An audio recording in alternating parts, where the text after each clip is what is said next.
తెలంగాణ ప్రభుత్వ హయాంలో వనపర్తి నియోజకవర్గం నలిగిపోతుందని, వనపర్తిని కాపాడుకోవడం ప్రతి ఒక్కరిపైన బాధ్యత ఉందని కాంగ్రెస్ నాయకులు పెద్దమందడి ఎంపీపీ తడిమేఘరెడ్డి అన్నారు. మార్చి నెలలో టీఆర్ఎస్ పార్టీకి రాజీనామా చేసి ప్రజల కోరిక మేరకు ఏఐసీసీ కార్యాలయం నుండి ఢిల్లీ కేంద్ర కమిటీ సమక్షంలో కాంగ్రెస్ పార్టీలో చేరిన మేఘారెడ్డి వనపర్తి నియోజకవర్గంలోకి వస్తున్న సందర్భంగా చేపట్టిన జన చైతన్య యాత్ర బైక్ ర్యాలీ నిర్వహించారు. కిల్లా గణపురం మండలం నుంచి సల్కాలపురం గ్రామం నుంచి మొదలైన బైక్ ర్యాలీ కిల్లా గణపురం మండల కేంద్రంలో సోలిపూర్, బలజపల్లి, గోపాల్పేట్, వనపర్తి మీదుగా పెబ్బేరు పట్టణానికి చేరుకుంటుంది.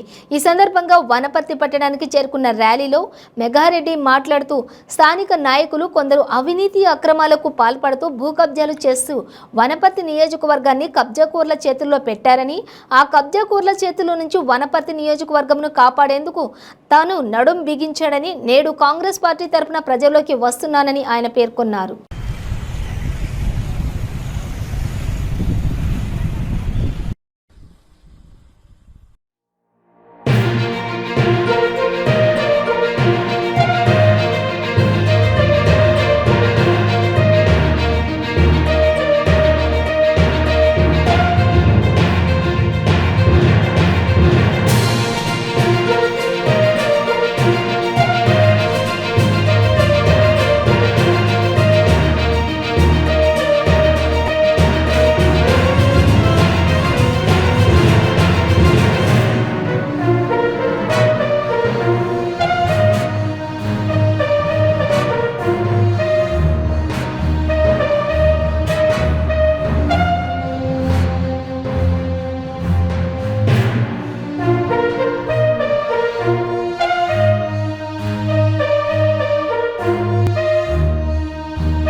ప్రజల గొంతు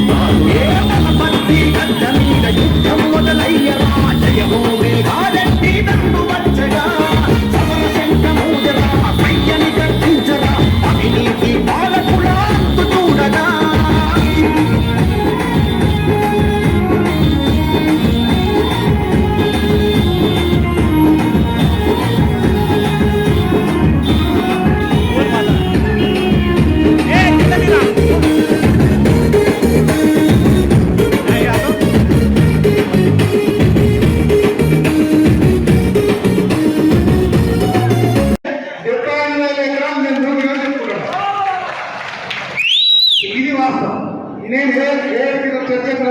చర్చ వస్తా 2018 వరకు చేసిన కాంట్రాక్టర్లు ఎవరు, 2018 తర్వాత కొత్త కాంట్రాక్టర్లు వచ్చారు, కొత్త సుతాలు వచ్చారు, కొత్త ఇన్ఛార్జీలు వచ్చారు, ఏడు రాజకీయంలో కూర్చుంది అంటే కూర్చుంది. అంత ఛాలెంజింగ్ మాట్లాడారు. సో ఇవన్నీ ఎందుకు చెప్తున్నట్టే ఆయన నమ్మి అట్లా నమ్మి మోసపోయి నాలాంటి వాళ్ళు చాలా మంది కాంగ్రెస్ నుంచి టీడీపీ నుంచి అందరం పోయి 2014లోనేమో ట్రయాంగిల్ అప్పుడు అన్న నిలబడ్డాడు, టీఆర్ఎస్ నిలబడ్డది, టీడీపీ నిలబడ్డాడు. మేము చంద్రశేఖర్ రెడ్డి గారు చేసినాం.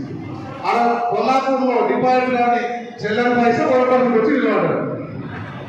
అప్పుడు ఎందుకు వెళ్ళలేదు మరి? ఆయన ఉద్యమకారుడు అయితే, ఆయన వీరుడైతే, ధీరుడైతే ఆ ట్రయాంగిల్ ఆయన చిన్నలో గెలిచిండు. ఆ ఎవరు ఓట్లు వాళ్ళని పట్టే అవి కూడా తెలంగాణ ఉద్యమం కోసం పడ్డాయి. ఆయన ఎందుకు చేయలేదు. తర్వాత 2018లో తెలంగాణ రాష్ట్ర ప్రభుత్వం వచ్చింది కాబట్టి, మన రాష్ట్ర ప్రభుత్వం మిగులు బడ్జెట్ ఉంది కాబట్టి, సరే ఒకసారి గెలిపిస్తే మన వనపర్తిని మంచిగా స్టేట్ గవర్నమెంట్ రూలింగ్ పార్టీ ఉంటుంది కాబట్టి మేమందరం పోయి దానికి పాలు పోసిస్తే అది పాలై అందరూ వనపర్తి వెంట రాస్తున్నాం.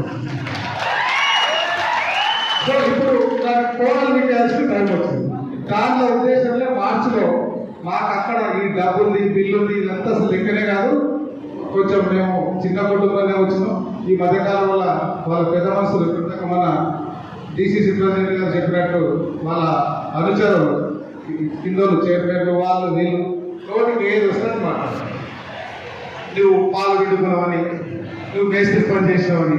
పాలు పిండుకుంటే మేస్త్రి పని చేస్తే తప్ప నేను అనుకుంటున్నా.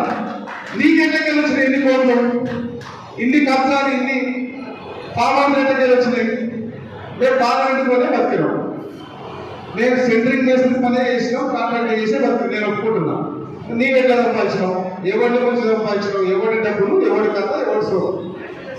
దీని మీద పోరాటం చేసి నేను రాజీనామా చేసిన తర్వాత మేము చాలా ఆలోచన చేసి, మేము మా టీం ఆలోచన చేసి మళ్ళీ ట్రయాంగిల్ ఎలక్షన్ అయితే మళ్ళా సన్యాసి గెలుస్తున్నాడు, ఏం చేయాలని అందరితో అభిప్రాయం తీసుకొని కాంగ్రెస్ పార్టీలకు రావాలని మన అందరి అభిప్రాయంతో పాటు కాంగ్రెస్ పార్టీలకు వచ్చి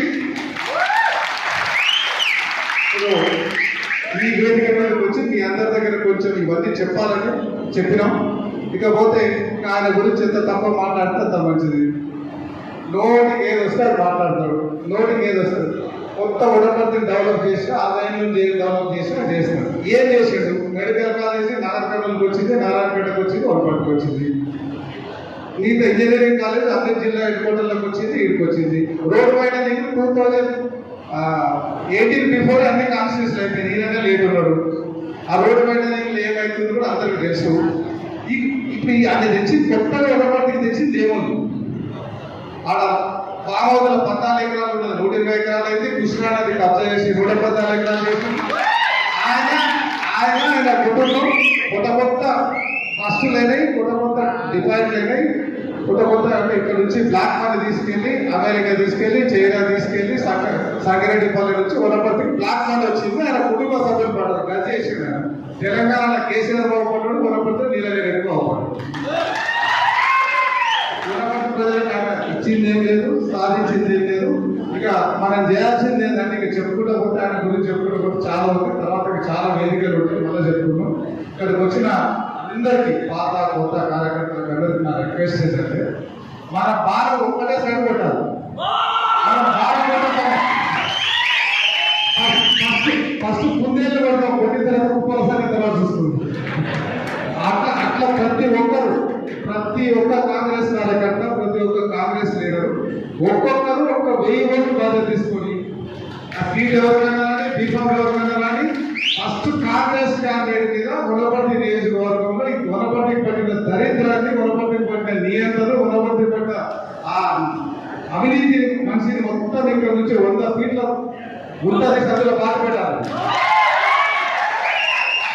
పాతకాలంలో సామెత ఉంటుంది, పరాయణుడు పాలిస్తే పొలిమేరలను ధరించాలి, ప్రాంతమూడు తరలిస్తే 100 ఫీట్ల వరకు స్పోర్ట్స్ చేయాలి. ఇటు పరాయణుడు రెండు సంబంధం లేదు. వనపర్తివాడు కాదు, ఆ ప్రాంతవాడు కాదు. కాబట్టి మీరు ఎంతవరకు రాసి పెడతారో మీరు డిసైడ్ చేయండి.